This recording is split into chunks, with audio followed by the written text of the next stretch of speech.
Eh, Begini, Imam Hussein alaihissalam ketika beliau keluar memerangi melawan Yazid, itu karena memang Yazid telah melakukan sebuah pencabulan terhadap agama melebihi dari orang-orang sebelumnya. Imam Hussein adalah satu-satunya cucu Nabi yang masih ada pada waktu itu yang harus melawan itu supaya agama datuknya Rasulullah SAW ini tetap terpelihara keasliannya walaupun dengan harus merenggut nyawanya. Imam Hussein alaihissalam ketika keluar menentang Yazid, seperti yang dikatakan oleh Imam Hussein alaihissalam, bukan karena dia ingin mengejar kekuasaan, bukan juga karena dia takut popularitasnya dikalahkan oleh Yazid, bukan juga karena ada faktor-faktor duniawi tertentu, enggak. Dia mengatakan innama kharajtu li talabil islah fi ummati jaddi. Aku keluar untuk memperbaiki umat datukku. Jadi Islamnya Rasul SAW ini benar-benar sudah dinodai oleh penguasa-penguasa yang puncaknya sampai kepada Yazid. Jadi kalau Imam Hussein tidak benahi, maka generasi setelahnya akan memahami Islam ini sebagaimana yang diinginkan oleh Yazid dan Muawiyah. Karena itu Imam Hussein harus keluar. Walaupun untuk itu Imam Hussein harus mengorbankan dirinya dan keluarganya bahkan. Jadi Imam Hussein keluar untuk sebuah kemuliaan. Kemuliaan apa? Kemuliaan agama datuknya Rasulullah SAW.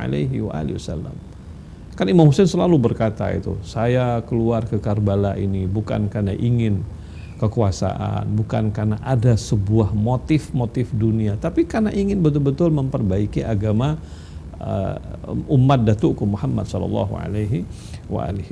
Nah karena itu Pak Robi yang kami muliakan, ya, kita kenapa menangis? Pertanyaannya penting. Kenapa menangis? Kalau memang itu adalah sebuah kemuliaan bagi Imam Hussein, kenapa kita menangis? Oke. Menangis karena memang tangisan itu tidak bisa dibikin-bikin. Orang kalau sudah cinta betul kepada Imam Hussein, ya penderitaan yang dia rasakan di Karbala itu, walaupun itu adalah sebuah kemuliaan, tapi sebagai manusiawi dia akan terbawa emosinya. Ketika membaca sejarah Imam Hussein dipenggal lehernya, anak-anak perempuannya kemudian ditawan, anak-anak laki-lakinya dibunuh, bahkan yang usia 6-7 bulan juga dibunuh. Kita sebagai manusiawi yang memiliki perasaan kemanusiaan pasti akan meneteskan air mata, dan itu sesuatu yang sangat alami, nggak bisa kita bikin-bikin, nggak bisa kita, karena cinta. Sama seperti misalnya ketika kita kehilangan orang tua kita. Kita tahu orang tua kita matinya husnul khatimah misalnya, tapi kita tetap menangis walaupun kita tahu ini orang tua kita masuk surga. Misalnya orang tuanya meninggal dalam keadaan dia sholat sujud misalnya. Wah, itu kan satu tanda bahwa orang tuanya meninggal dalam keadaan husnul khatimah. Tapi kenapa ente menangis? Kenapa kita menangis? Karena sebagai manusia kita tidak bisa menghindar dari emosi yang Allah Subhanahu wa taala sudah memang ciptakan dalam diri kita. Begitulah Imam Hussein. Kita tahu dia meninggal, dia syahid dalam keadaan menuntut kemuliaan. Lalu kita menangis. Menangis kita bukan berarti kita menyesali, tetapi kita merasakan pedihnya secara manusia atas derita yang dialami oleh Al-Husain dan keluarga Al-Husain.